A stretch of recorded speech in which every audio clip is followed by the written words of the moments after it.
Did you know that your self-published book can reach readers worldwide?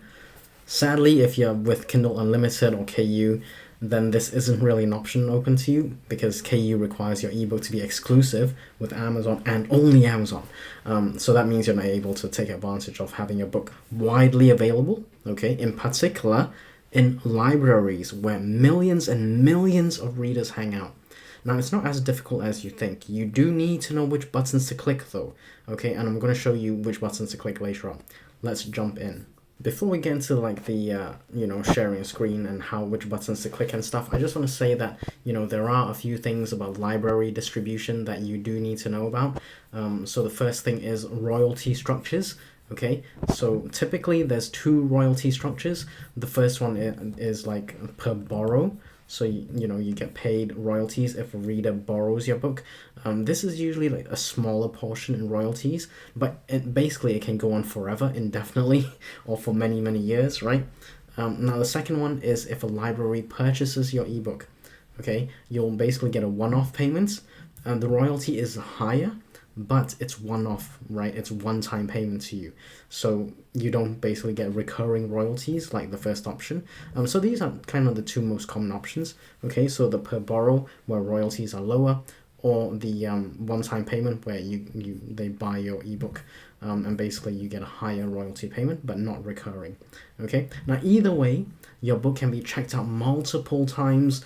Over the years, people can come back and read it. That means you're able to reach readers for the long term. And this is a marathon, folks. This business is a marathon. It's not a sprint. Okay, so you got to think really long term. So let's take a quick look at the options of how library payment options work. So I'm with D2D, that's how I get into libraries. And basically there are two main options, two payment structures, the OCOU and the CPC. Now OCOU basically stands for one copy, one user, OCOU, and CPC stands for cost per checkout. Okay, now the OCOU, basically it's like once the book is checked out, it is no longer available for patrons to borrow until it's been returned. Okay, if a library wants to lend more than one copy to more than one person at a time, they must purchase each book separately at the full purchase price, just as they would physical copies. The other one is cost per checkout, which allows libraries access to the same title for more than one user. So instead of a fixed price for a single copy, libraries are granted access to a title and then pay per each loan of the book. For each checkout through CPC, the cost to libraries is 1/10 of the purchase price, and then there's an asterisk. CPC pricing for Hoopla is based on tiered pricing model, so it's 1/10 based on tiered pricing model rather than 1/10. So there's a different pricing thing for Hoopla. So I'll link this in the description below, but basically you can have a look. Library costs OCOU is fixed price per book. The CPC is 1/10 of the purchase price, except not including the Hoopla one. D2D, OCOU is always on. The CPC is on by default but removable. So discoverability, they actually say it's low for OCOU and high for CPC. And then term length, book is purchased to own under OCOU, and the CPC is on opt-out, book is unavailable, so you can opt out of that. So those are the two main options for the library royalty structure with D2D. Just something to be aware of, really you should know that stuff. So if you want to reach like readers in libraries and you want to go through D2D, for example, hit the like button because that'll help you get into libraries. I'm just kidding.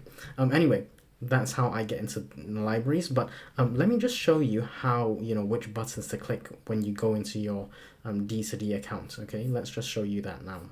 Okay, so when you log into your D2D account and you go to selecting your book, there's 4 pages under the ebook. Okay, the ebook section, details, layout, preview, and then step 4 under publish. So I'm not going to publish this because it's just a dummy example.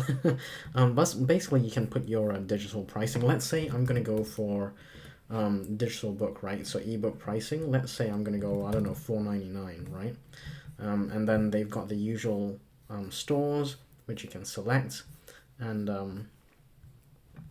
I would say, make sure you read this. Amazon strictly monitors content submissions. Don't select Amazon distribution if your book is already available in digital form at Amazon. So I do this myself, so my book is already on Amazon, typically direct, so I don't tend to click on Amazon if I were to distribute ebooks. But I distribute ebooks everywhere else, I would click all of it, basically, So anyway, library, which is where we are looking at. Library services, so just scroll down, it's the final section before you click on submit. So library services provide a catalog of available ebooks to library staff. Each library chooses which of the books to make available to their patrons. The library may either purchase the book through cost per checkout, okay, or the one copy one user, so OCOU or CPC, right? So their suggested pricing, library price of approximately 2 to 3 times higher than your digital book pricing. So my book, I've labeled it, $4.99, so roughly 5. I would then either do $9.99 or $14.99 according to this suggestion, 2 to 3 times. Okay, and I tend to do 99 cents because just like marketing wise, that seems to be the thing. Okay, but yeah, basically you have Overdrive, Odilo, Cloud Library, Bacon Taylor, Hoopla, which is in beta testing or beta testing mode. So they tell you what your potential projected royalties might be. Okay, so if you change your number to $9.99, for example, you can see all the royalties over here, they'll change. All right. So this is basically how I reach millions and millions of readers in libraries, and how you can too, literally at the click of a few buttons. So go to your ebook tab on the final bit under publish, make sure your digital pricing is entered, and then scroll down to the bottom and adjust it for 2 to 3 times. Okay, 2 to 3 times. So in my case, I think I do 3 times because I'm probably not going to get a huge amount of library checkouts anyway. So it depends on your book, your niche and stuff like that, but my non-fictions, they don't tend to get a huge amount of borrows. I get more like audiobook downloads, so that tends to be where my library patrons like to get my books from. But yeah, this is where you would do your library access, or accessing libraries from your D2D account. Now that you know how to get into libraries, make sure you tell people it's available in the libraries, right? So announce it to your fans, announce it to your audience, let people know and say, look, if you don't want to pay for a copy of my book, that's okay. Go and get it in the library. And if it's not in the library, get your library to order your book, order a copy of your book. So that's totally possible. In fact, you should be announcing. It's just like a marketing thing that you should be doing anyway. All right. So by reaching more readers in libraries, you're literally expanding your reach, and hopefully you're going to get fans globally, right? So log into your D2D account and activate library distribution. Obviously, making sure your book, your ebook is not in Kindle Unlimited, okay? So that's really important. Make sure it's not in KU. Now, if you want a more detailed look at D2D's platform, check out this video right here, or check out this video that YouTube thinks is perfect for you.